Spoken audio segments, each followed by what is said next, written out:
I call the September 19th Planning Commission meeting to order and ask you to stand for the Pledge of Allegiance. Pledge allegiance to the flag of the United States of America and to the republic for which it stands, one nation, under God, indivisible, with liberty and justice for all. Thanks, everybody. Secretary Morrow, will you please take the roll? Zuzak. Here. Travis. Here. Tinsley. Here. Zimmer. Here. Ike. Here. Swenson. Here. Thanks. The next item on the agenda is the approval of the minutes. Does anyone have any changes to our September 5th minutes? Seeing none, those minutes will stand. And do we have any announcements from our planning department? Ms. Jensen. Thank you, Vice Chair. No, I do not have any announcements or handouts for you today. Thank you. The next item of business is from the City of Lakeville. We will have Zach Johnson with the city staff present to us the capital improvement plan for consideration. All right, good evening, everyone. It's my pleasure and privilege to share with you tonight the 2025-2029 capital improvement plan for the City of Lakeville. Just a little bit of background. This is an effort that took about 9 months. This is an annual project that we do each year, and it really has three main components. One is to identify the framework for the infrastructure needs to meet our city, both short-term, long-term, and our development objectives, which you see when you have your planning commission meeting to see all the growth that we have. The second then too is it provides our policymakers and our community kind of a map or a plan to implement and administer these capital improvements. And then finally identifies the financial resources that we use to finance and pay for these. So with that today, I'd like to highlight a couple of the significant projects, but please note that in this 5-year plan, there's over $300 million of capital improvement projects. So we'll highlight a few. If you have any questions, let me know. It's pretty exciting for me. I've been working on this for quite a while, but we'll kind of go through it step by step. So the first item is annual maintenance and rehabilitation of our roadway infrastructure. We have a reconstruction project where we go through and fix roads either that have extended through the end of their life cycle or those that we need to extend them through. We calculate those by having what's called an OCI. So we try to maintain an OCI of 75 and really have been able to maintain that here for a couple of years. We do have expansion with growth. We do need to widen some of our roads. We work carefully with our partners at the county. So this project here represents 185th Street expansion between County Road 50 and Ipava Avenue, widening that existing roadway to a 4-lane divided section. We are on schedule to begin construction of that next spring.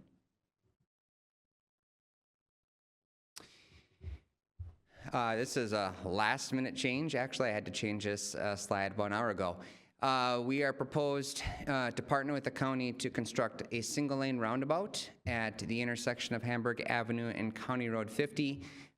You might remember that we worked with the county to kind of modernize that section a couple years ago, but we did identify that with that we still have an intersection issue. And the change here is that the county is trying to advance this to a 2025 construction versus the 2026. So all things are in line to be able to maintain that schedule. They're kind of working through preliminary designs, but it was initially programmed for 26, and as of this afternoon, I think 2025 is reasonable. One of our objectives is to improve safety along our County Road corridor as well, and part of that is to construct a freight rail car storage facility, which would thereby move the storage of rail cars north of County Road, west of Dot, I would say, to south of 70 is kind of the goal there. And that project is programmed for 2026. We do have some outside funds that we've secured. So working through that process and with the rail companies as well. Also, with growth, is the 179th Street extension. You might remember the Brookshire plat, also the Pheasant Run. This kind of connects these two, and it's a highway bridge that spans the North Creek. We're quite a ways through design on this one, but this is scheduled for construction in 2026, and long-term, this would be a future extension of County Highway 9.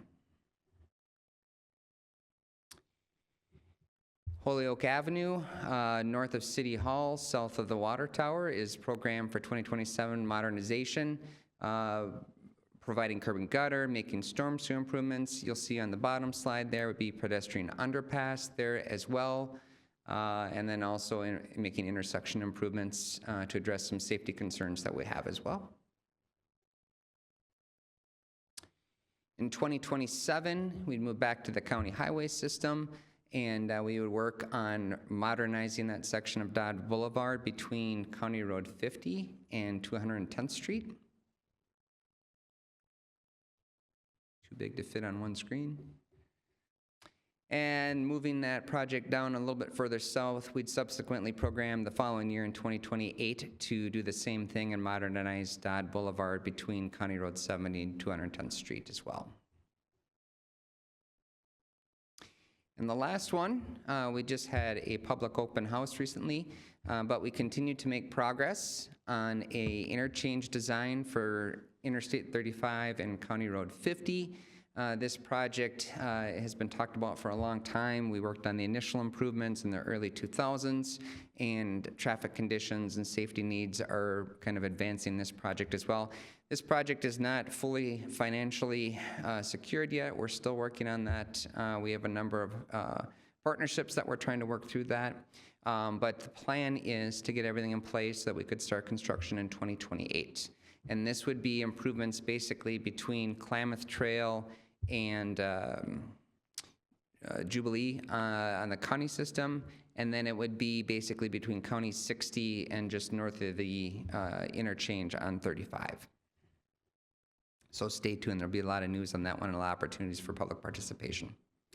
Moving on to our park and recreation component of the CIP, we have a couple of cool projects that we wanted to highlight here. One is the North Creek Greenway and East Community Park. This is an extension of an existing system that goes from the Minnesota Zoo all the way down to Farmington. We just have a few gaps here that we need to improve and kind of right size to county standards. And with that, we would implement phase 2 of East Community Park and construct a trailhead. And that's scheduled for 2025 and 2026. Then on the west side of town, we have the Lake Marion Greenway and Ritter Farm Trailhead. There's segments of this that are constructed, but this one has a few more gaps. So we've kind of broken that into 2 different phases. The ones that you'll see here are programmed for construction in 2026. Basically would be constructing a trailhead at Ritter Farm Park and working our way southeast along the lake into downtown and making a connection to Holyoke Avenue. This here provides a little bit of a schematic and cross-section of what that might look like. And here you'll see downtown where we want to provide some connectivity. With this project, we'd put a trailhead in the green area there, perhaps look at a cul-de-sac to improve some traffic movements there, reconstruct that parking lot that you see kind of in the middle of the screen, and then make a connection just north of the Lakeville Area Arts Center.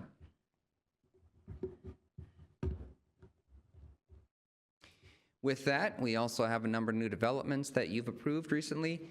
And so we have programmed neighborhood parks. These are just 4 of them that are programmed in the next several years: Voyager, Spyglass, Ritter Meadows, and Grand Prairie State Park.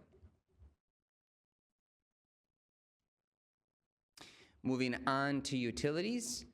Again, similar to the roadway, we have our existing system of 300 miles of sanitary sewer and water main that we need to maintain so that we can provide our residents and business communities with stable, dependable sewer and water. And then with the anticipated growth comes additional infrastructure needs. So we are proposing, that did not get updated, sorry about that. I'll have to ad lib. Lift Station 26 provides us additional capacity to serve folks on the north side of town. That is directly tied to construction that's northwest of Interstate 35. So we'll have that. That's actually currently under design and is programmed to be operational next year. Dakota Heights Water Tower, again, for our water supply and our water storage system, we want to maximize that life cycle there. And so to preserve the coating and to minimize future costs, we have to repaint that every so many years, and Dakota Heights is scheduled for 2026. Again, on that theme of new development is the construction of wells 24 and 25. It's programmed for 2028, but it's subject to land development, anticipated growth as well. If we see a little bit slower rate, we might be able to push those out, or in some cases, we may have to accelerate it. We're just about ready finishing our most recent well off on 190th Street, just east of Dodd. Facilities, we have a couple exciting projects too. The first center is well into the design. That's proposed for construction in 2025. That's located at the Old Public Works site, just east of Hamburg, north of County Road 70. That would be a regional facility to provide our emergency service personnel, our fire, and our police the ability to train. One of the challenges for those folks is to find the opportunities to train, and a lot of times they're having to go off-site. Here we'd be able to bring that right into town and enhance the opportunities for our staff to have modern technology and modern training opportunities as well. And that's programmed to begin construction in 2025, might go into 2026. With that, again, that theme of a growing community, our central maintenance facility, and then also our water treatment facility on the subsequent slide here. As we start to grow, we have additional needs for equipment, and so with that, you'll see we have programmed in 2027 expansion to the existing facility off of Cedar, as well as our water treatment facility. And then we have environmental resources. We have a number of projects here. This one here is a water quality project that's programmed for kind of the central east side of town by Green Ridge Park, if you're familiar with that area. We have an opportunity to provide some additional water quality, potentially some rate control at Green Ridge Park, and that's a partnership with our Vermilion River Watershed. Sorry, you can see the slide. Trying to show some examples of where we've successfully done some work in the past. And we'll put this on our website too, as well, so that this can be shared with the public.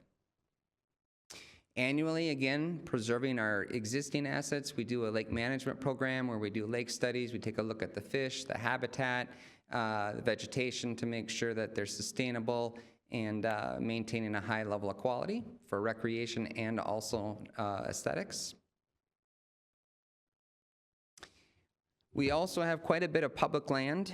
In addition to our parks, we have city outlots that house existing structures like our well sites. We also have outlots where we have prairie preservations and woodlands like Ritter Farm Park and also the preserve at Lakeville. So with that comes maintenance.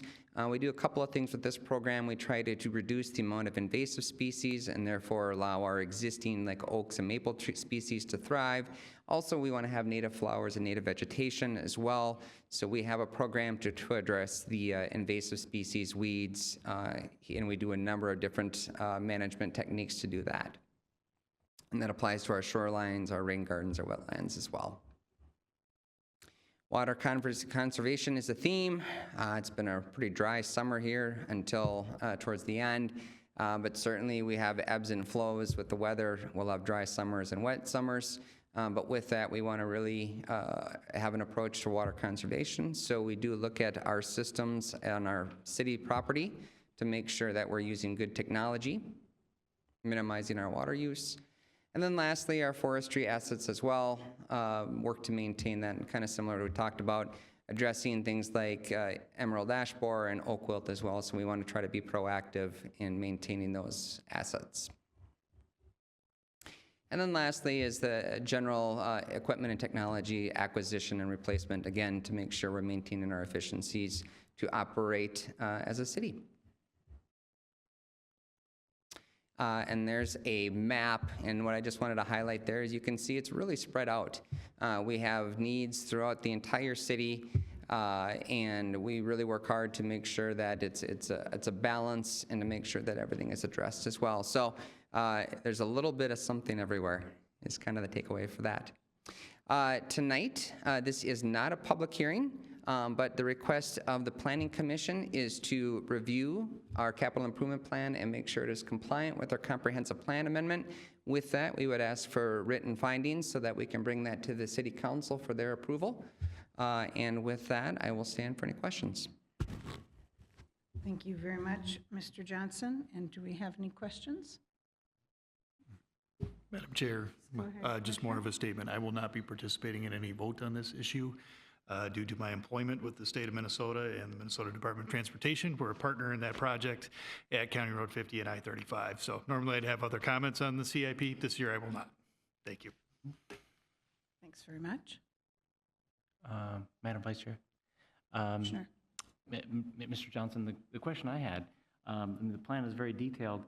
As you revise it each year, do you have a process where you look at what happened with the actual costs and the actual budget and whether it trues up as each year goes by? Yeah, what I'd like to say is this isn't a budget. So it provides a framework for the project costs and what we call a capital improvement plan level of estimate. So a lot of these projects haven't even been designed. So other than identifying a need, we haven't done any surveying, any records research or things of that nature. So we do have an estimate, but absolutely, as we work through the process, a lot of these processes take 3 years. You start with preliminary engineering, you work into final engineering, sometimes there's right-of-way acquisition, and then you have construction.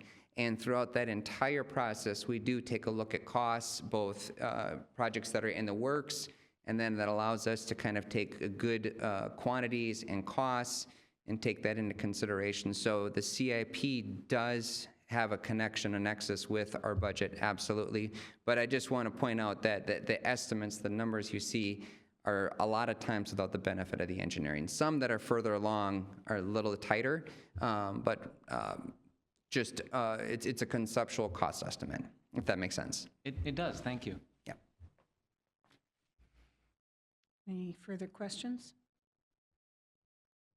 Mr. Johnson, you've asked us for a motion Yes, Or- please.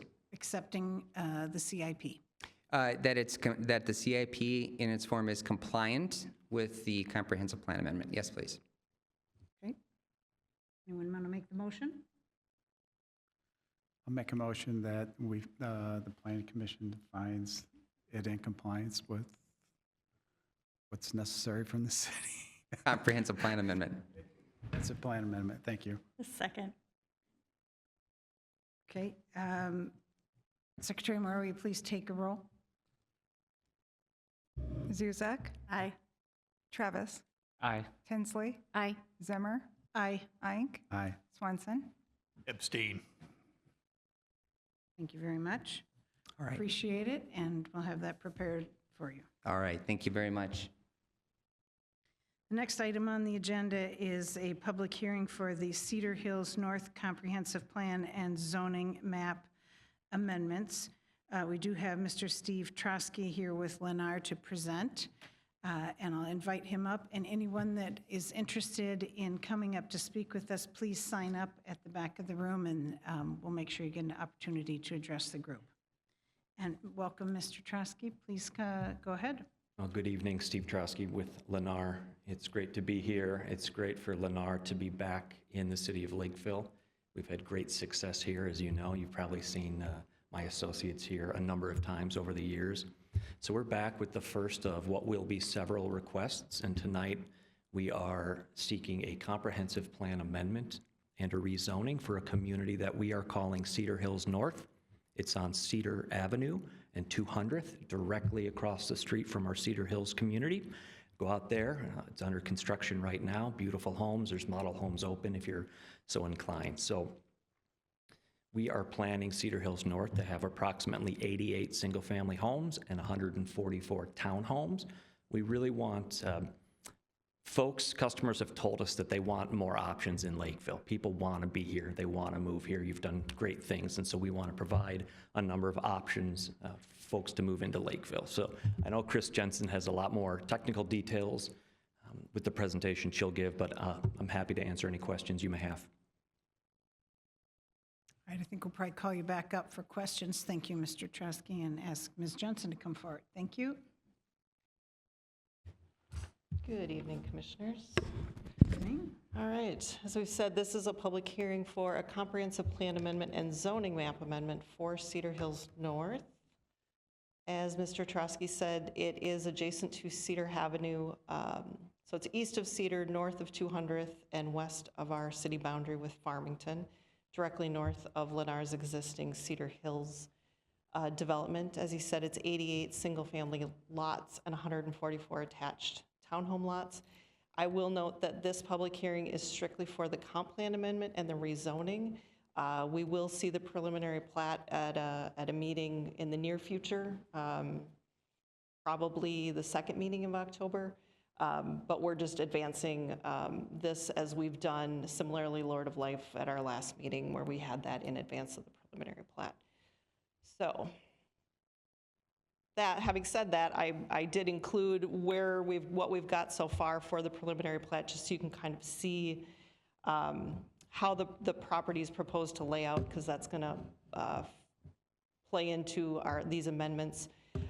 So this street here is essentially dividing the parcel. It's an extension of an existing street within Cedar Hills. It's called Gallifrey Way. And so the single family is typically on the east side of that, except for this portion over here that's proposed south of the creek. The remainder of the site generally on the west portion and north of the creek is the attached townhomes. This is subject to change. We are still working with it, but I wouldn't expect any major changes at this point. So moving on, we've got the two land use designations up there. On the left, the MHDR, which is medium high density residential. That's the area shown in orange. That area then has a correlating zoning of RM3, which is a medium density residential district. On the east half of the site, we have the LMDR, which is low medium density residential, and its corresponding zoning district is RST2. So the medium high district allows for the attached townhomes. It does not allow for single family. And the RST2 district on the east half allows for single family, detached townhomes, and twin homes. It does not allow for the attached townhomes of 4 or more units in the building, as you see. So this slide is about the comp plan amendment. I'll try and guide you through it here. So this area in light orange here there's no change proposed for that. This line represents this essential same line, which is how we divided it on the map when we were doing the comprehensive plan. We did not know how this property would be laid out. Keep in mind, we were doing this plan 5, 6, 7 years ago. So we just split it down the middle. So this is kind of the dividing line. So this area in light orange remains as is. This portion in here is currently guided, the low medium density residential. That's proposed to change to the medium high. The spine street through here, the Gallifrey, becomes kind of the new divider through the site. This area over here, these single family are currently guided the medium high. That area would change actually to low density residential, not low medium. And then the remainder of this area over here would change from low medium to low density residential. That's because the density as proposed doesn't quite meet the requirements for that low medium, and so we need to drop it down to that low density residential. And staff has spoken with our sector rep from Met Council, so they're fully aware that we are proposing these changes and have kind of given us a preliminary approval on that. The zoning has to be consistent with the land use designation. So again, this portion, I lost my mouse here. This is the area that's RM3, it will stay. This portion in this area will change from RST2 to RM3. Again, this area down over here will change from RM3 to RST2. The rest of this site does not need to be rezoned. We can remain at that RST2 zoning. So it's just these kind of two areas that are involved in the rezoning. So that's the summary of what I've got for you. I know it's a little confusing, but hopefully the different maps helped lay that out for you. Staff is supportive of this request. If approved by the City Council, the request will be submitted to the Met Council, and they must approve the comp plan amendment before it can actually be put into place. This is a public hearing. If you have any questions, I will stand for those. Thank you. Excellent. As we said, this is a public hearing, and is there anyone that would like to address the group? Seeing no one come forward, I'd be willing to take a motion to close the public hearing. Motion to close the public hearing. Any discussion? All those in favor signify by saying aye. Aye. Aye. Opposed? The public hearing is now closed. Planning Commissioners, do you have any questions for Mr. Trosky or Ms. Jensen? Go ahead, Commissioner. Ms. Jensen, quick question on the ghost plot. Is that going to stay consistent with the land around it?